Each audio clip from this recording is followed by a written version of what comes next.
Good morning students. सभी twelfth class arts के विद्यार्थियों का जिनके पास इंग्लिश लिटरेचर है उन सभी का इस वीडियो में बहुत बहुत स्वागत है। आज हम क्लास ट्वेल्थ की इंग्लिश लिटरेचर में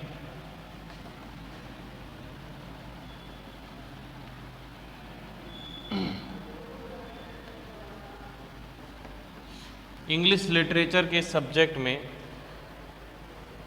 ऑन टाइम जो पोयम है किसके द्वारा रचित की गई है? John Milton.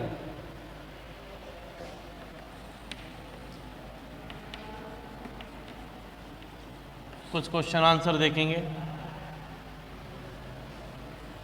ठीक है। तो विदाउट वेस्टिंग एनी टाइम, हमें समय बर्बाद नहीं करना है। फर्स्ट क्वेश्चन क्या है? अपनी मर्जी से क्वेश्चन हम सामने रखते हैं। व्हाट डज द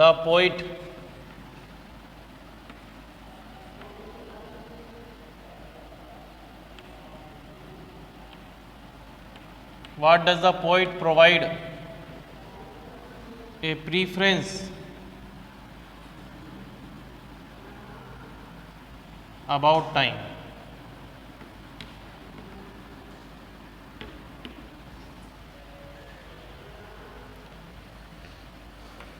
ठीक है कि जो कवि है वो समय के बारे में क्या संदर्भ प्रदान करता है। तो अपन लिखेंगे the poet provides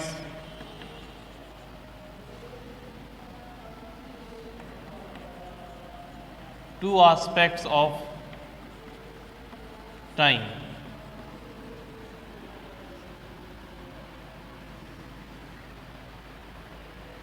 Comma, first as envious time और bad time, ठीक है। Comma, second as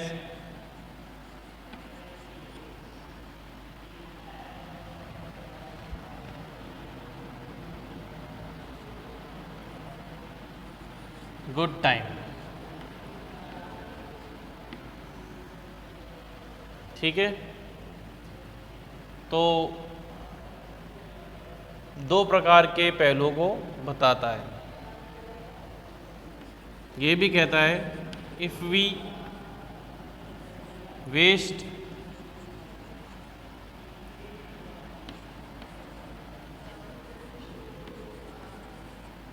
waste our time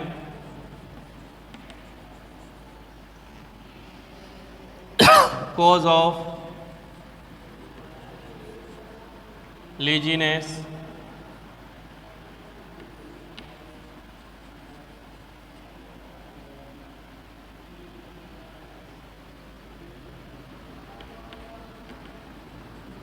time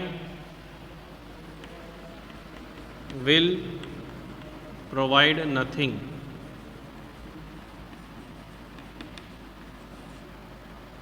But considering the time importance, we can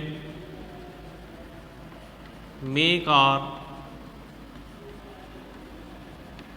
future better.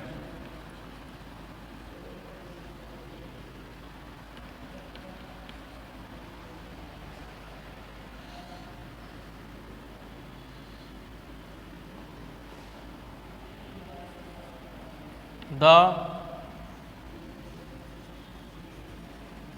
achievements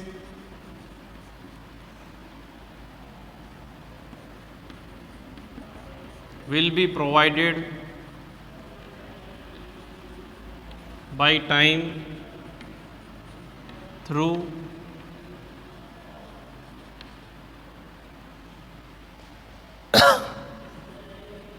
our divinity of hard work,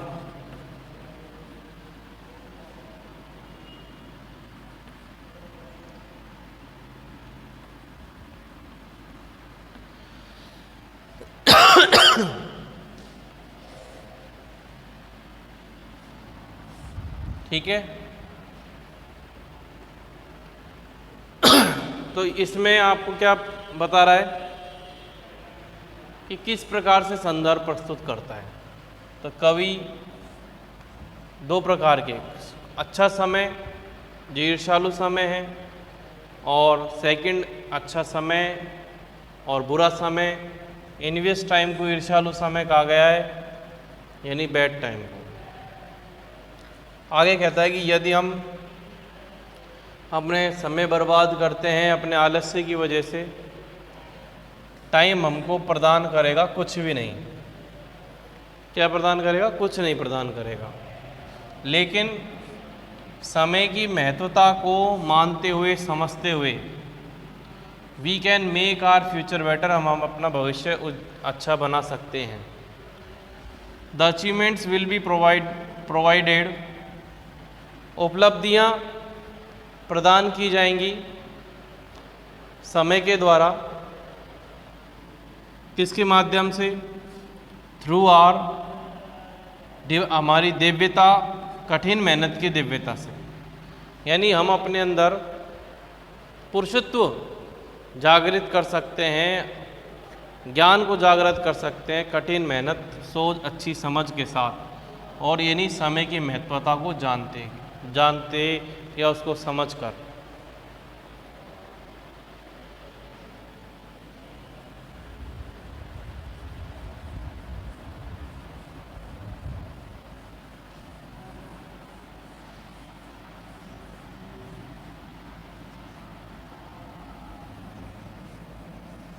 ठीक है।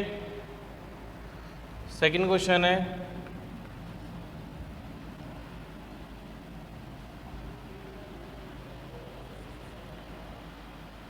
How does the poet narrates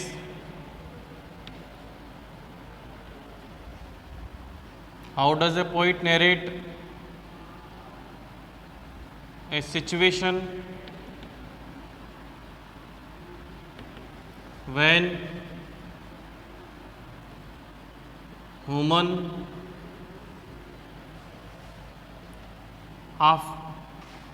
या फिर after situation of human after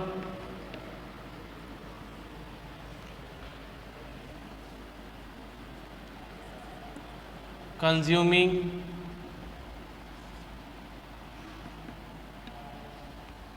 its greed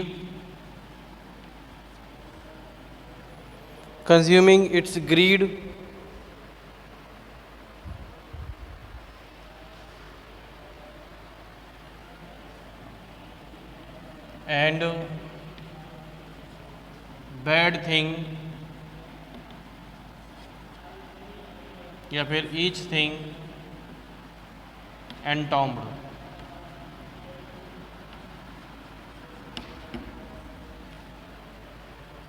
कि how does the poet narrate a situation, कि कवि किस प्रकार, कैसे वर्णन करता है एक स्थिति की जब मनुष्य सभी अपने लालच को और प्रत्येक उस चीज़ को जो बुरी है उसको गाड़ देता है अपनी बुराइयों को। According to the poet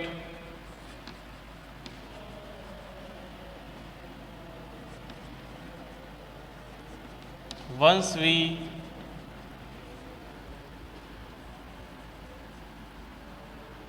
consumes our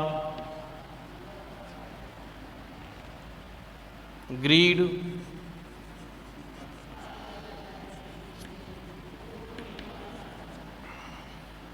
varied are drawbacks,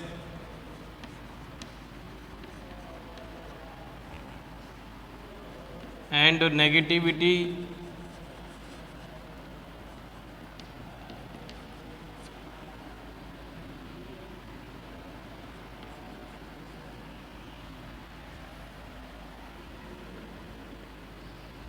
are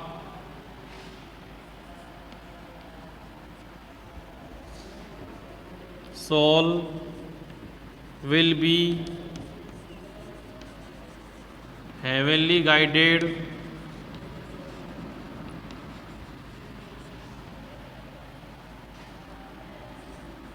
our life will be full of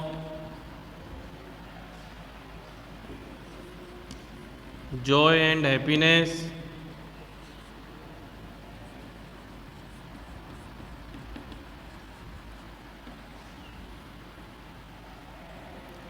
all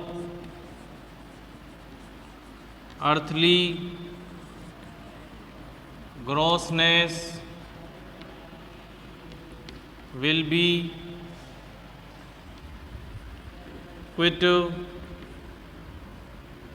acquitted,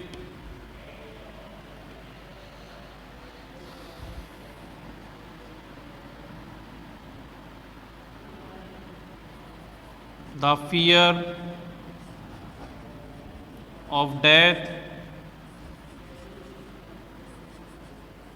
will be disappeared,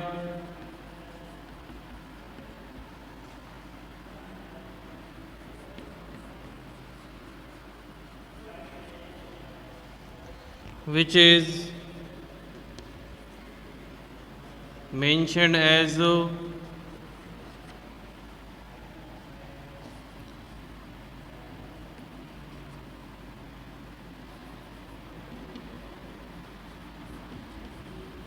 triumphing over death in the poem.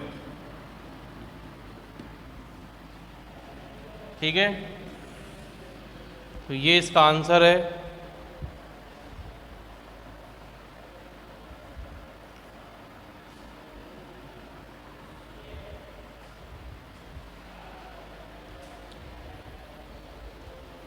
ऐसे अकॉर्डिंग टू द पोइट, कवि के अनुसार, once we consumes our greed, एक बार जब हम अपने लालच को भोग कर लेते हैं, अपनी कमियों को और नेगेटिविटी को गाड़ देते हैं, एंटॉम्ड कर देते हैं, हमारा जो सोल है वो दिव्य रूप से पथ प्रदर्शक हो जाएगा। हेवनली गाइडेड मतलब हमको ईश्वर खुद आगे आगे बढ़ाएगा अच्छे रास्ते पर। हमारा जीवन will be full of joy and happiness, हमारा जीवन खुशहाली से परिपूर्ण हो जाएगा। Our all earthly grossness, earthly gross से कल भी समझाया था, जो भौतिक जीवन की आकर्षण है, जिनका कोई अस्तित्व नहीं है, उनको अर्थली ग्रॉसनेस कहा गया है। विल बी क्विटेड, वो सभी स्वतः ही समाप्त हो जाएंगे। द फियर ऑफ डेथ, मृत्यु का भय अदृश्य हो जाएगा, जिसको वर्णित किया गया है मृत्यु पर विजय इस कविता में। ठीक है,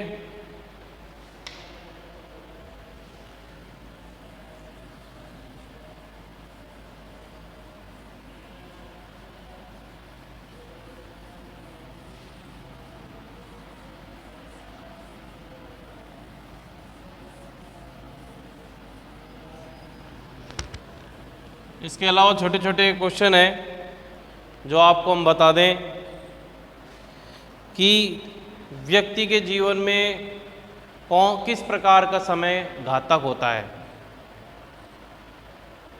यदि 1-2 लाइन में इसका उत्तर देना चाहे तो 30-40 वर्ड्स में, किस प्रकार का समय या कैसा समय मनुष्य के जीवन के लिए घातक होता है? तो इसका उत्तर आपको पता ही है कि मनुष्य के लिए इनवियस टाइम और स्लो पासिंग टाइम, जो धीमे धीमे गुजरता है, इस प्रकार का जो समय होता है वो मनुष्य के जीवन के लिए बहुत ज़्यादा घातक होता है। अगर इससे पूछे कि why envious time is dreadful for human life, तो इसमें उत्तर हम दे सकते हैं क्योंकि धीमे या आलस्यवान तरीके से जो मनुष्य समय अनुसार चलता है, धीमे धीमे स्लो और धीमे धीमे सीखता है, या फिर उसकी गति समान बनी रहती है, नकारात्मक बनी रहती है, तो इस प्रकार के मनुष्य अपने जीवन में कुछ ज़्यादा हासिल नहीं कर पाते और इसका result nothing loss nothing gain होता है। और दूसरे छोटे छोटे क्वेश्चन हैं, जैसे हम लाइफ को कब बेटर बना सकते हैं, तो इसमें उत्तर होगा जब हम अपनी कमियों को गाड़ देंगे, एंटॉम्ड कर देंगे, या फिर और अपने लालच को समाप्त कर देंगे, स्वतः उपभोग ख़त्म कर देंगे, तब हम अपने लाइफ में अचीवमेंट्स प्राप्त करना शुरू कर देंगे और अपने कार्य में गति प्रदान करेंगे।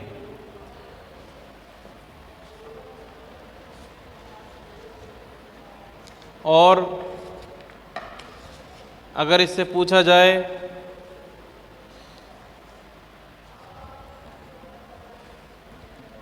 कि what is the result when you compete with the time, तो यदि आप समय से प्रतिस्पर्धा करते हैं तो इसका क्या रिजल्ट होगा? तो आपकी जो सोल है वो हेवनली गाइडेड कहलाएगी, आपके जीवन में हर प्रकार की खुशियाँ ऑटोमेटिक आएगी। और ये चीज़ मैंने इस क्वेश्चन में आपको बताई थी अभी थोड़ी देर पहले ही, तो ये चीज़ आप ध्यान रखें, ठीक है। इस प्रकार के छोटे प्रश्न जो होते हैं, जैसे अर्थली ग्रोसनेस क्या है, मोर्टल ड्रॉस क्या है, इनके बारे में आप बताएं। फ्लाई इनवियस टाइम से क्या मतलब है, और ह्यूमन सोल डिवाइनिटी कैसे हासिल कर सकती है, इस कविता का थीम क्या है, ठीक है। इसके ऊपर अपन एक क्वेश्चन लिख देते हैं, what is the theme of this poem, discuss the theme, discuss the theme on time.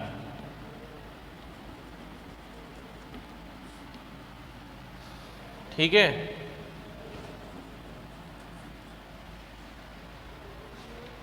तो इसकी आपको थीम डिस्कस करनी है। It is a metaphysical poem, metaphysical poem which describes about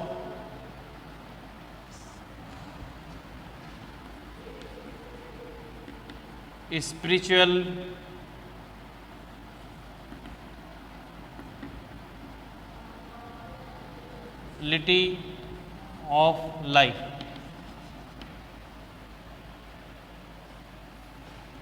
The poet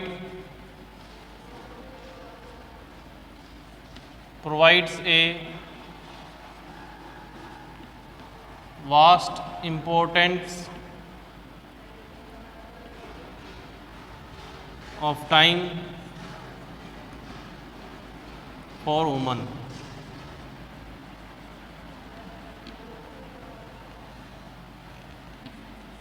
He compares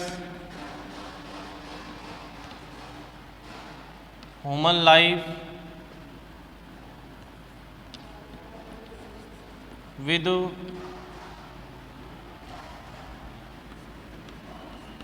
both aspects of life.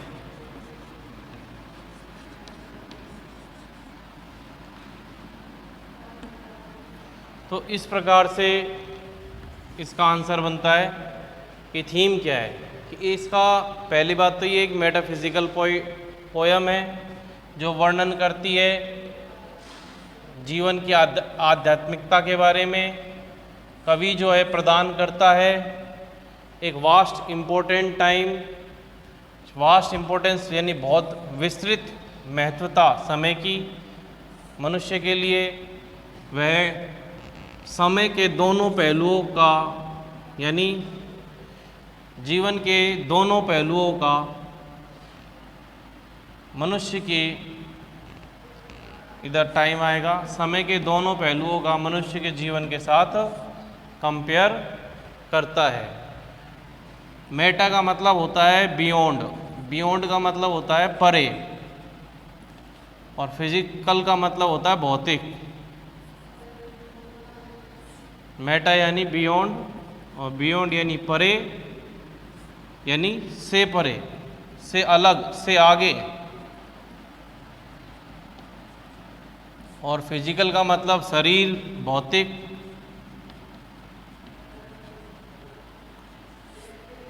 शरीर और भौतिक से परे कौन सी चीज़ होती है? मेटाफिजिकल, यानी स्पिरिचुअलिटी, आध्यात्मिकता, डिवाइनिटी, दिव्यता।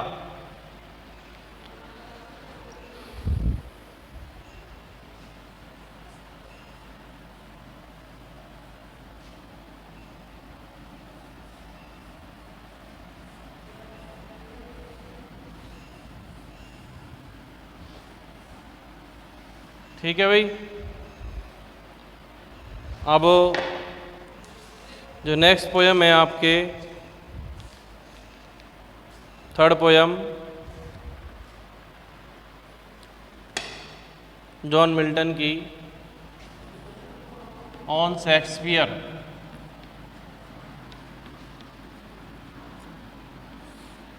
ऑन शेक्सपियर, जिसको लिखा था, यह कंपोज किया था 1630 में जॉन मिल्टन के द्वारा, बाय जॉन मिल्टन।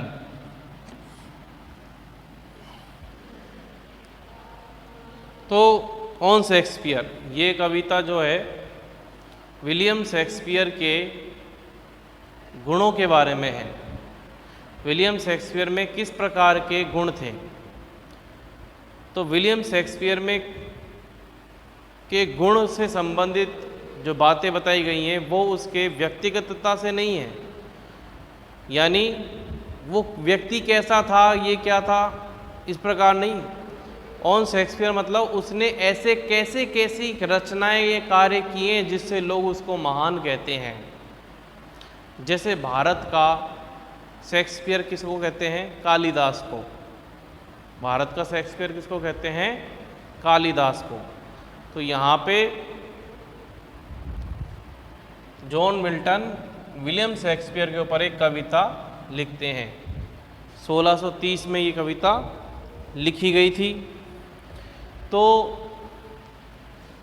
फर्स्ट जो पॉइंट है इस कविता के बारे में कि द पोइट यानी जॉन मिल्टन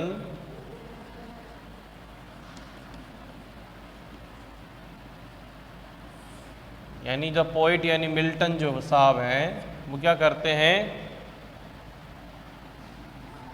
प्रेजेस यानी प्रशंसा करते हैं विलियम की यानी शेक्सपियर की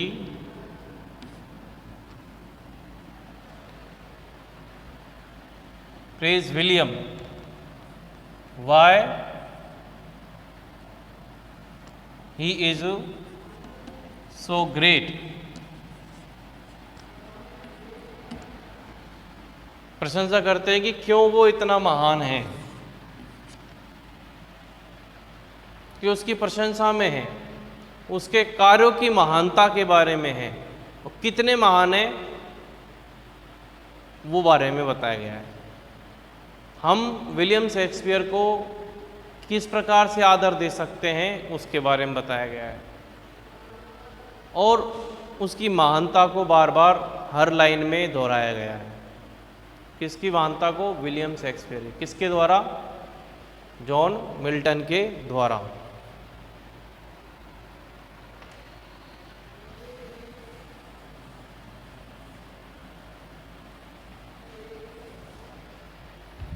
तो स्ट्रेंजर फर्स्ट क्या कह रहा है?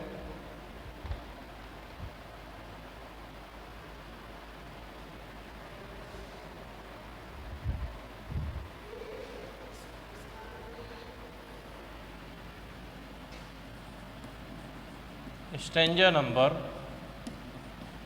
First,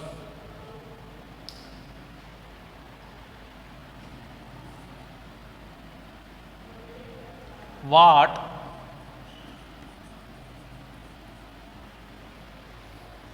needs my Shakespeare? What needs my Shakespeare for his honored bone? For his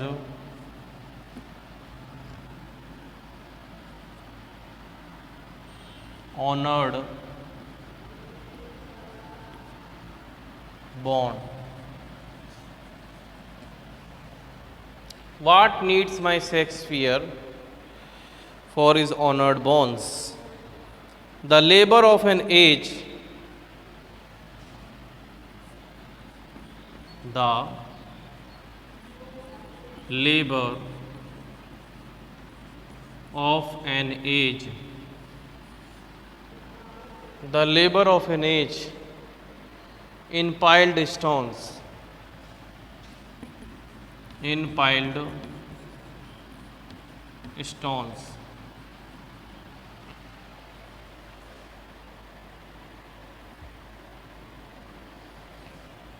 or that his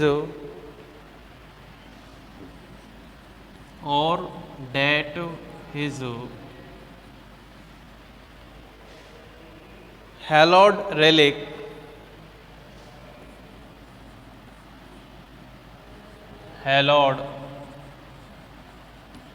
relics should be hid,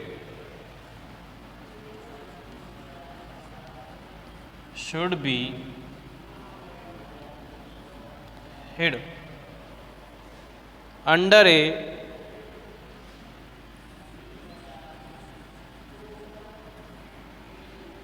a star Y pointing under a war star pointing pyramid.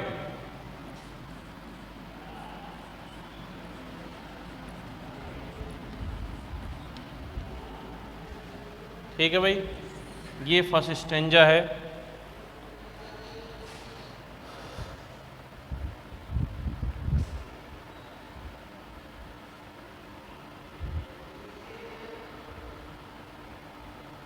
देख लिया आपने।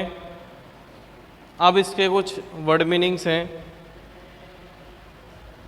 तो यहाँ पे John Milton पाठकों से यानी reader से बात कर रहा है। जो लोग विलियम शेक्सपियर को जानते हैं, उसका सम्मान करते हैं, उनसे बातें कर रहा है, उनसे ये प्रश्न करता है। ये जो स्टेंजा है प्रश्न कर रहा है। कौन? जॉन मिल्टन प्रश्न कर रहा है उन पाठकों से जो विलियम शेक्सपियर के बारे में थोड़ा बहुत जानते हैं।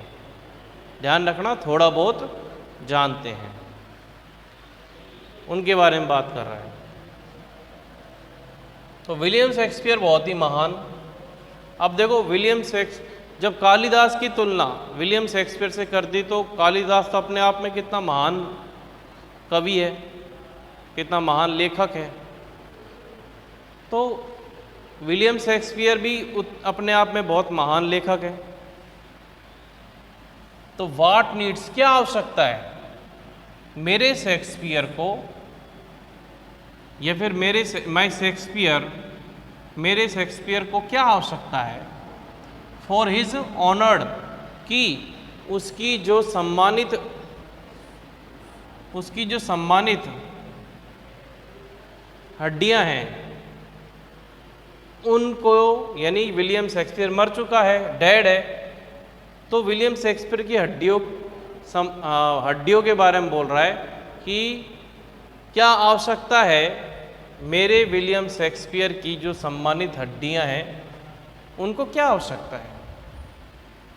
सम्मानित, ऑनर्ड बोन, भाई आप बहुत महान व्यक्ति हैं तो देखिए गांधी जी का चश्मा कितने का बिकेगा, लाठी कितने की बिकेगी, गांधी जी का चरखा कितने का बिकेगा।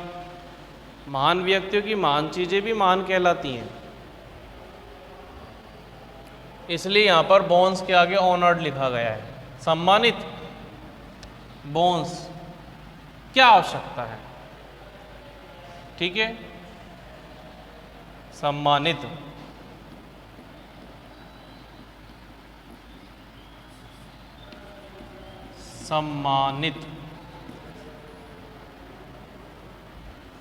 नीड यानी आवश्यकता।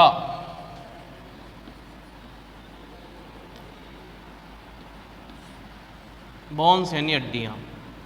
The labour of an age, the labour of an age का मतलब है विलियम शेक्सपियर ने अपने जीवन काल में या फिर उनके जो लेखन कार्य का जो समय था विलियम शेक्सपियर का, जब उन्होंने पोएट्री वगैरह जो लिखी थी, उस समय उनका लेबर एज कहा गया है कि एक समय, एक एज, एक उम्र में उन्होंने बहुत लेबर किया है, श्रम किया है लेखन में, अपनी प्रतिभा का जागरण किया है, उजागर किया है अपनी प्रतिभा को। कि what the labour of an age in piled stone. Piled stone का मतलब ढेर लगे हुए पत्थर, ढेर लगे हुए पत्थर।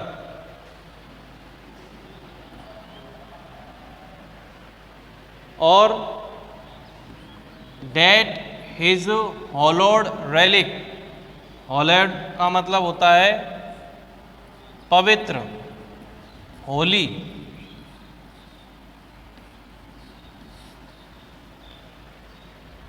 रेलिक्स, अवशेष।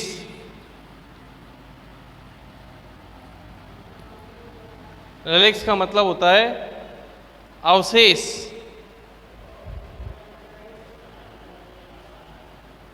शुड बी हिड, कि उनको छिपाया जाना चाहिए। किसके नीचे? एक तारा जो कि star y pointing, star y pointing, star y pointing एक पद्धति है, ध्यान रखना, पिरामिड बनाने की, मिस्र के लोगों के द्वारा, ठीक है। तो वो भी क्या करते हैं, पिरामिड के अंदर क्या है, ममीज को रखते हैं, यानी उनकी कब्रों के जो ताबूत हैं, मम्मी शरीर को, तो उस हिसाब से उनको रखने की क्या ज़रूरत है, ठीक है। तो इसमें दो तीन बातें हैं कि पद्धति कैसे है। ये पिरामिड है, ठीक है। तो पिरामिड किस प्रकार का होता है,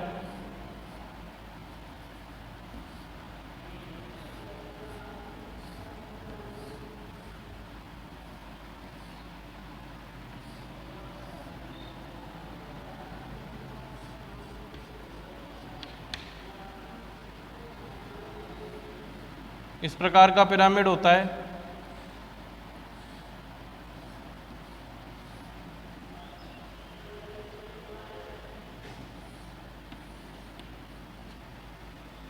है ना, जो सामने से ऐसे दिखता है। इसको बनाने की पद्धति थी कि रात्रि में इसकी सिद्ध को, इसकी दिशाओं को बनाने के लिए कि एकदम से हर कोने से एकदम सटीक बने, तो उसमें वाई, स्टार वाई पॉइंटिंग, रात में तारों की जो दिशाएं थी उनको देखकर अंदाज़ा लगाया जाता था। तो एक पद्धति है वह स्टार वाई पॉइंटिंग मिस्र की सभ्यता की, जिसमें पिरामिड बनाते थे। यहाँ पर पिरामिड को उपयोग इसलिए लिया गया कि विलियम शेक्सपियर की जो हड्डियाँ हैं, जो उसका शरीर है, सम्मानित हड्डियाँ हैं, उनको जो ढेर लगे हुए हैं पत्थरों को, जो उसने लेबर ऑफ एन एज अपने कार्य किया है, तो उसके जाने के बाद उनकी हड्डियों को एक सुसज्जित पिरामिड बनाकर वह स्टार वाई पॉइंटिंग के नीचे पवित्र अवशेषों को अच्छे से कब्र में रखने की या उस कब्र को सुसज्जित पिरामिड की तरह बनाने की क्या आवश्यकता है। कहने का मतलब ये कि भाई अपना जो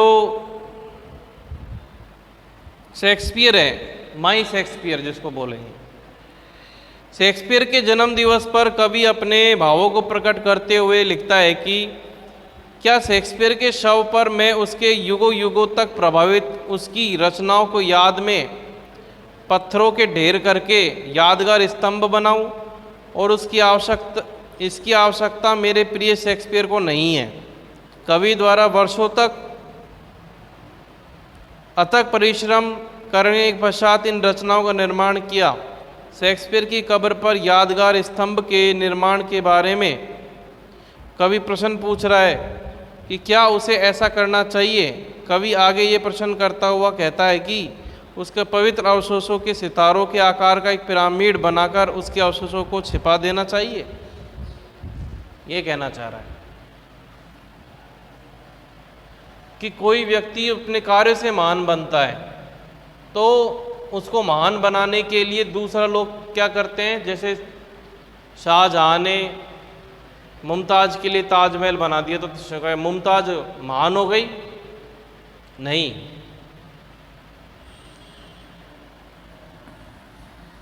कोई व्यक्ति अपने कार्यों से महान होता है।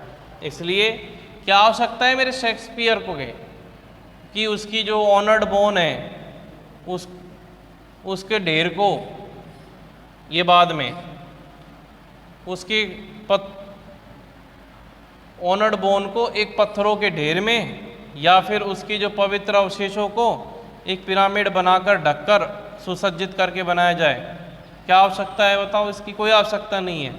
जबकि शेक्सपियर को याद तो उसके एक अपने समय में लंबे समय तक जो परिश्रम किया गया था, इसकी वजह से वो महान बना है। ठीक है।